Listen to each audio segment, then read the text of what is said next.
के नायक का चरित्र चित्रण लिखिए। सूतपुत्र नाटक के प्रमुख पात्र का चरित्र चित्रण लिखिए। और एक आता है कि कर्ण के चरित्र की विशेषताएं सूतपुत्र के आधार पर लिखिए। ऐसे अनेक प्रश्न आते हैं। तो सूतपुत्र नाटक गंगा साहेब प्रेमी द्वारा रचित महाभारत पर आधारित है। इसका प्रमुख पात्र और नायक कर्ण है। कर्ण का जन्म कुमारी कुंती से हुआ था।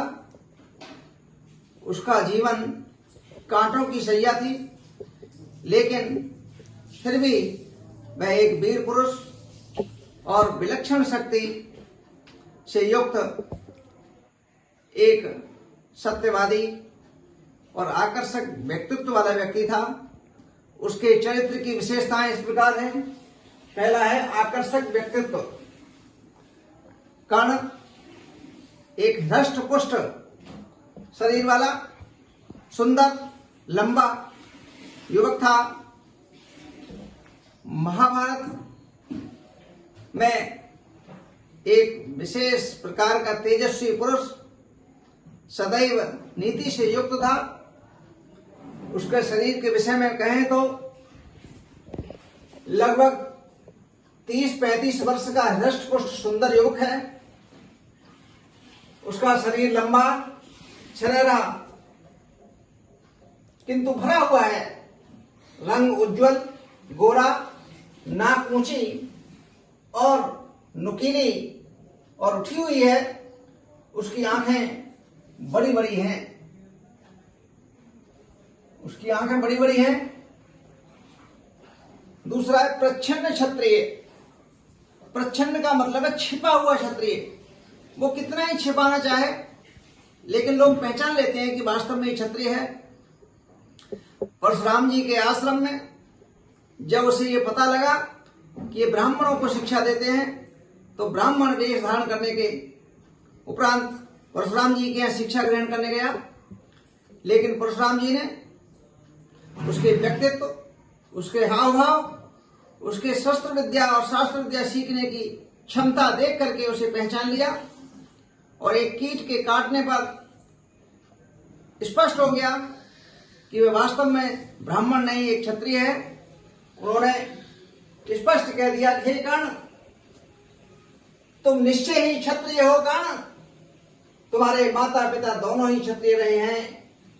और आगे भी कहा है, तुम साधारण बालक नहीं, तुम देव पुत्र हो। कर्ण इस प्रकार से प्रच्छन्न क्षत्रिय कितना ही छुपाए, वह अन्याय को सहन नहीं करता। एक क्षत्रिय का गुण है, वो उसके अंदर स्वभाव से है। दूसरा है सच्चा गुरुभक्त। वह परशुराम जी का शिष्य है और परशुराम जी की सेवा तन मन धन से करता है। उनकी आज्ञा का पालन, एक एक शब्द उसके लिए महत्वपूर्ण है।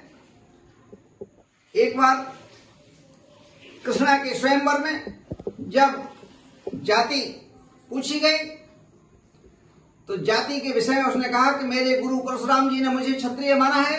उन्होंने कहा कि तुम क्षत्रिय हो। इस पर द्रुपद ने कहा कि परशुराम जी के कहने से कोई क्षत्रिय नहीं हो जाता।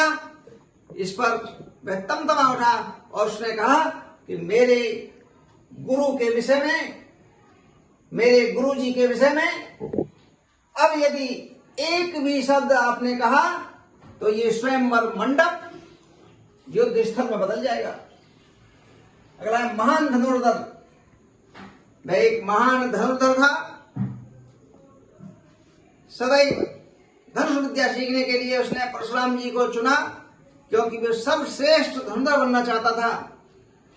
महाभारत के युद्ध में श्री कृष्ण और हनुमान जी की सहायता के बाद भी 30-40 गज अर्जुन के रथ को पीछे हटा देता था।